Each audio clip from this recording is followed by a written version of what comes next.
My name is Father Steve Porter. I'm a little bit frightened today. Frightened of making this video. I hope I can say something that's helpful to somebody. Because it's a video about fear. Fear of divorce. And of course I'm a priest. And I know some priests have been married and gotten divorced and had annulments and then been ordained.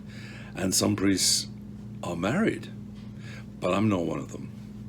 I was born and raised a Catholic, so that option doesn't come to me. Didn't come to me. And it's okay. It's okay.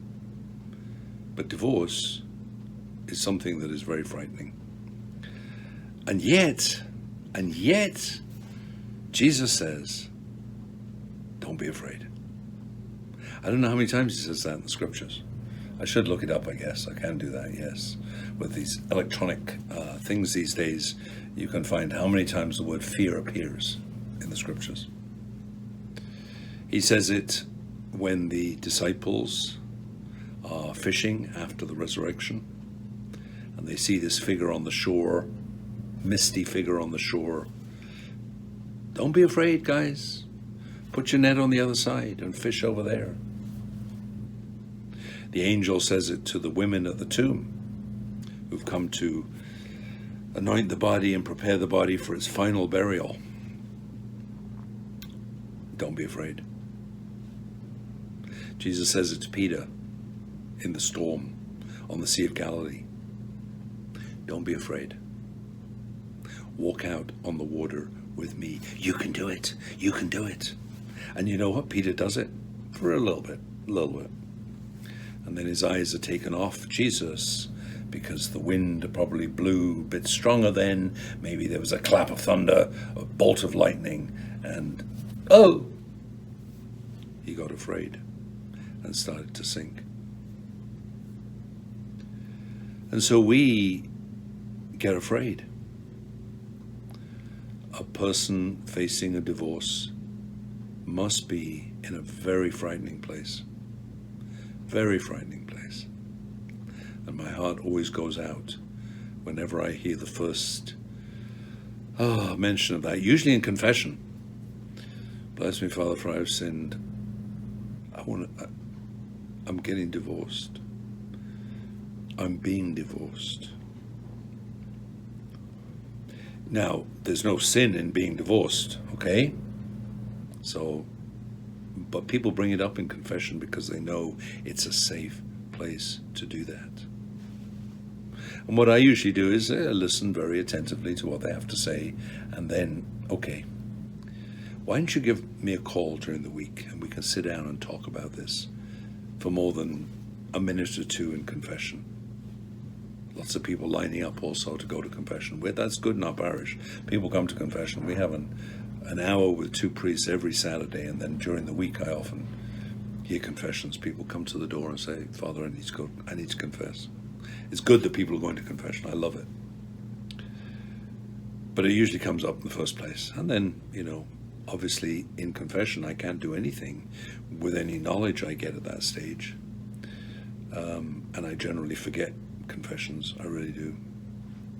So then they come and see me in the week, and they're frightened. They're frightened. Life is changing. I married this person 10, 20, 30, 40 years ago. And we've had a wonderful life.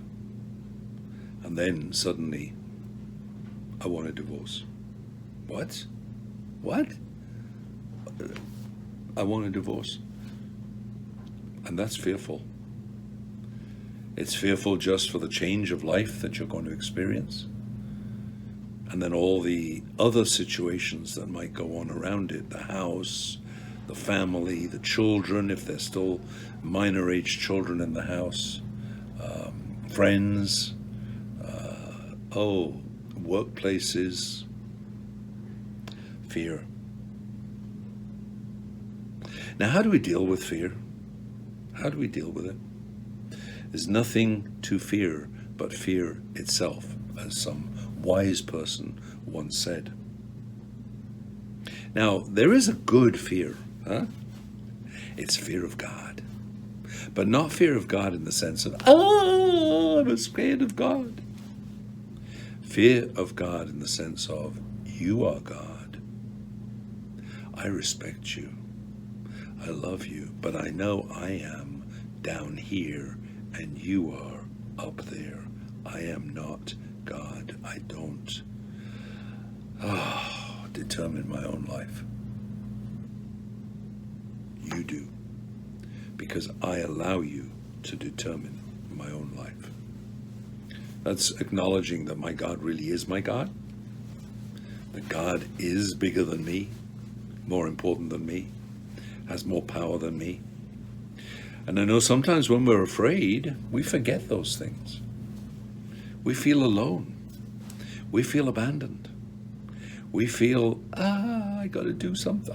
I've got to do all this. And we haven't. We really haven't. Fall back always on those words of Jesus and the words of the angel. Do not be afraid. Because I can assure you, because this is my experience, my personal experience, at the times when I have been afraid, my guardian angel has been closer to me than ever. Yes. And my guardian angel is whispering in my ears, do not be afraid, do not be afraid. God has got your back. And God has got my back. And my guardian angel is there to assure me that God has got my back. My guardian angel is there to strengthen me and encourage me. So if you have a relationship with your guardian angel already, develop it. And if you don't, he's there. She's there. The angel is there. And get friendly with them. They're your lifeline, your guide to God. And they are the way God speaks to you at times. There are other ways too, through the scriptures and through, people of spiritual direction, people of priests and nuns and lay people, lots of good lay people. God speaks to us in many, many, many ways. But my personal experience is my guardian angel is one of the most important ways that God speaks to me. So I rely on my guardian angel when I'm afraid. And my guardian angel says, remember what Jesus tells you. Do not be afraid. So how can I transfer that fear into something that is nice? Because fear is not nice. Doesn't matter whether it's a big fear or a little fear, it's not nice, ever. Our catechism says that fear is one of the great passions. And if we act upon fear, it usually ends in sadness. Yep. In sadness. Sometimes in other things, who knows, sinful behavior or even criminal behavior. Fear leads to those places. But it certainly leads to sadness, always. When we act upon fear. When we act upon it. So what's the opposite of fear? Well, how do we overcome fear? Well, that sports goods slogan is the right one. Just do it. Just do it. It's an act of will. I am not going to be afraid by this situation. Whatever the situation might be, I am not going to be afraid. It's not an act of emotion. Oh, I don't want to be afraid. No, it's an act of will. An act of will. If you have any contacts with Jesuit theology, or you've maybe been formed in Ignatian spirituality, you know that Ignatius speaks of 3 levels of spiritual life. The emotional level, which is down here, the cognitive level, which is up here, and the volitive level, which is, my hand has gone out of the screen because it is really high up. What we have to learn, especially when we're afraid, because it is a passion, remember? And passions are down here in the emotional level. What we have to learn when we're afraid is not to react at that emotional level, but at least to react at the cognitive level, if not at the volitive level, the level of the will. And we can do that. We can learn to do that. Here's a way that I have discovered that works for me, and I suggest maybe for you too. Saint Josemaria Escrivá, who was the founder of Opus Dei, I'm not a member of Opus Dei, but I've read a lot of his works, and a lot of his works make a lot of sense, as the works of St. Ignatius of Loyola make a lot of sense, even though his works are 500 years old now. Still make a lot of sense for us as Christians, us as Catholic Christians. St. Josemaria Escrivá says, whatever you do, do it with greatest love. With greatest love. Okay, what does that mean? Well, start off with the mundane. Whatever you do it with the greatest love. So what's the most mundane thing that you have to do? Cook the dinner? Do it with greatest love. Clean the bathroom? Do it with greatest love. Take the dog for a walk? Do it with greatest love. Clean the cat litter box? Do it with greatest love. Feed somebody who has said they want to divorce you? Do it with greatest love.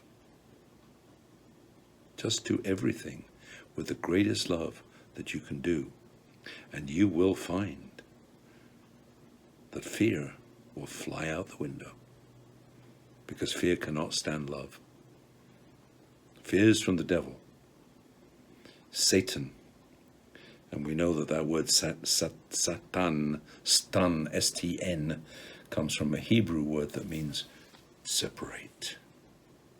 And that's what the devil wants to do, to separate you from your spouse, from your family, from anything he can separate you from.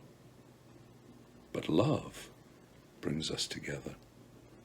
And when we act in greatest love, we're united, we're strong, and we're blessed by Almighty God.